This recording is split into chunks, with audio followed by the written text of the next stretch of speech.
ಭದ್ರಾ ಜಲಾಶಯ ಕರೆ ಬಂದಾಗ ನಾವು ಸಂಬಂಧಪಟ್ಟ ಅಧಿಕಾರಿಗಳಿಗೆ ಒತ್ತಾಯ ಮಾಡಿದೀವಿ, ಎಚ್ಚರಿಕೆ ಕೊಟ್ಟಿದ್ದೀವಿ.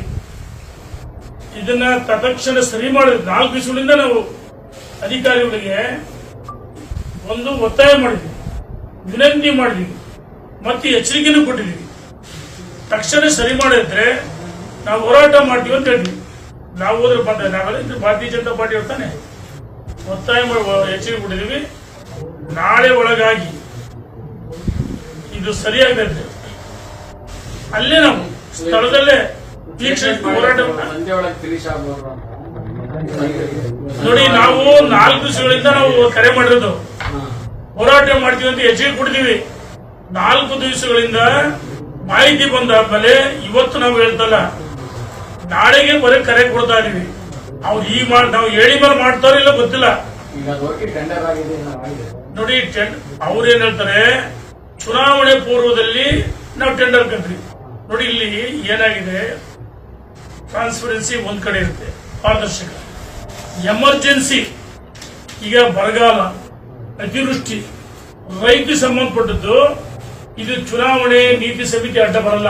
ಶಾರ್ಟ್ ಟರ್ಮ್ ಟೆಂಡರ್ ಇದು ಕೆಲವು ಟೆಂಡರ್ 90 ದಿವಸ ಇರುತ್ತೆ, ಕೆಲವು 15 ದಿವಸದಲ್ಲಿ. ಇದು ಎಮರ್ಜೆನ್ಸಿ ರೈತ ಸಂಬಂಧಪಟ್ಟದ್ದು. ಇದು ಚುನಾವಣೆ ಆಗಿ ಎಷ್ಟು ತಿಂಗಳಾಯ್ತು? 2 ತಿಂಗಳಾಗ್ತಾ ಬಂತು. ಇಷ್ಟು ವಿಳಂಬ ಮಾಡೋ ಅವಶ್ಯಕತೆ ಇದ್ದಿಲ್ಲ. ಇದು ಎಮರ್ಜೆನ್ಸಿ, ಇದು ರೈತರು ಎಮರ್ಜೆನ್ಸಿ. 10 ದಿವಸ ಶಾರ್ಟ್ ಟರ್ಮ್ ಟೆಂಡರ್ ಮಾಡಕ್ಕೆ ಅವಕಾಶಗಳು ನಾವೆಲ್ಲ ಮಾಡಿದ್ವಿ. ನಮ್ಮ ಸರ್ಕಾರದಲ್ಲಿ ನಮ್ಮ ಕ್ಷೇತ್ರದಲ್ಲಿ ನಾವೆಲ್ಲ ಮಾಡಿದ್ವಿ. ನಮಗೆ ಅನುಭವ ಇದೆ. ಇದು ಸರ್ಕಾರದ ನಿರ್ಲಕ್ಷ್ಯ, ಅಧಿಕಾರಿಗಳ ನಿರ್ಲಕ್ಷ್ಯದಿಂದ ನಮ್ಮ ರೈತರಿಗೆ ತೊಂದರೆ ಆಗುತ್ತೆ. ಏನೋ ವರ್ಣ ಕೃಪೆ ತೋರಿದ್ದೇನೆ. ಒಂದ್ ಕಡೆ ಅಡಿಕೆ ತೋಟಗಳು ಮತ್ತು ಜನ ನಾಟಿ ಹಚ್ಚಬೇಕು ಕಾಯ್ತದೆ. ಹಾಗಾಗಿ ನಾವು ಈ ಸರ್ಕಾರಕ್ಕೆ ಒತ್ತಾಯ ಮಾಡ್ತೀವಿ, ಅಧಿಕಾರಿ ಎಚ್ಚರಿಕೆಯನ್ನು ಕೊಡ್ತಾ ಇದೀವಿ. ನಮಗೆ ನೀರು ಬೇಕು. ನೋಡಿ, ಕಳೆದ ವರ್ಷ 100 ನಮ್ಮ ಸತೀಶ್ ದಾಖಲೆ 138 ಪಾಯಿಂಟ್ ಇತ್ತು. ಇವತ್ತು 131 ಇದೆ. 7 ಅಡಿ ಕಡಿಮೆ ಇದೆ. ಪ್ರತಿ ದಿವಸ 4,500 ನೀರು ಕ್ಯೂಸೆಕ್ಸ್ ಹೊರಗಡೆ ಹೋಗ್ತಾ ಇದೆಯಲ್ಲ, ಇದು ಕಾರಣ ಯಾರು? ಇದು ರೈತರಿಗೆ ಅನ್ಯಾಯ. ಇದು ಮಂತ್ರಿಗಳಿಗೆಲ್ಲ ಅನ್ಯಾಯ ಅಲ್ಲ, ಮುಖ್ಯಮಂತ್ರಿ ಉಪಮುಖ್ಯಮಂತ್ರಿ ಅಧಿಕಾರಿಗಳಿಗೆ ಅನ್ಯಾಯ ಅಲ್ಲ, ಇದು ರೈತರಿಗೆ ಅನ್ಯಾಯ ಆಗಿದೆ. ಹಾಗಾಗಿ ನಾವು ಕಳೆದ 4 ದಿವಸಗಳಿಂದಲೇ ಸರ್ಕಾರಕ್ಕೆ ಒತ್ತಾಯ ಮಾಡಿ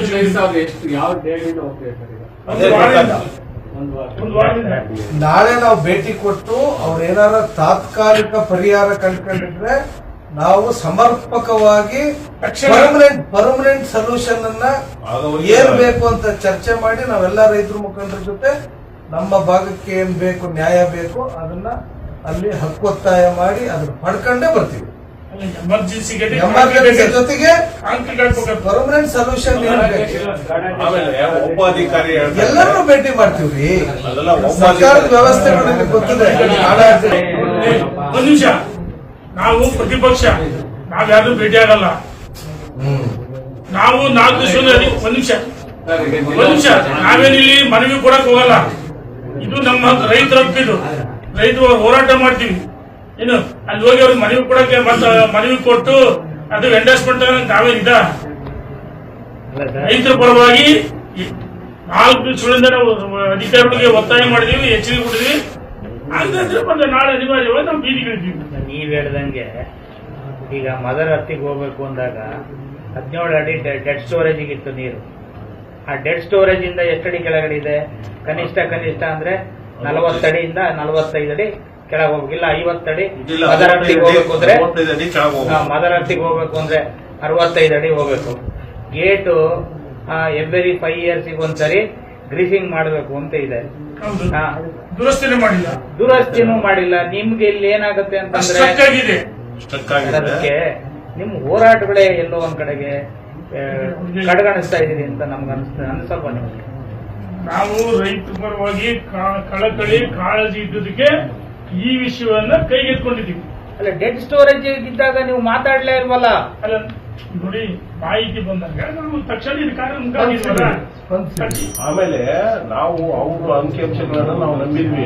ಅವರು ಪ್ರತಿ ದಿವಸ 300 ಕ್ಯೂಸೆಕ್ಸ್ 400 ಕ್ಯೂಸೆಕ್ಸ್ ಮಾತ್ರ ಹೊರ ಹರಿವೈತೆ ಅಂತ ತೋರಿಸಿದ್ರು. ಇದನ್ನು ಮುಚ್ಚಿಟ್ರು ಅವರು ಮಾಧ್ಯಮದಲ್ಲಿ. ಈಗ 5,000 ಹೋಗ್ತಾ ಇರೋದನ್ನ ಹೇಳೇ ಇಲ್ಲ ಅವರು. ಇವತ್ತಿನ ದಿವಸ ನಾವು ನೋಡಿದ್ರೆ 500 ಕ್ಯೂಸೆಕ್ಸ್ ಮಾತ್ರ ಔಟ್ಫ್ಲೋ ಇದೆ ಅಂತ ಹೇಳ್ತಾ ಇದ್ದಾರೆ. ಮೊನ್ನೆದು ತೆಗಿಯೋಣ 300 ಮೇಲೆ ಎಂದು ತೋರಿಸಿಲ್ಲ ಅವರು 150 ಹಿಂಗ್ ತೋರಿಸ್ತಾ ಇದ್ದಾರೆ.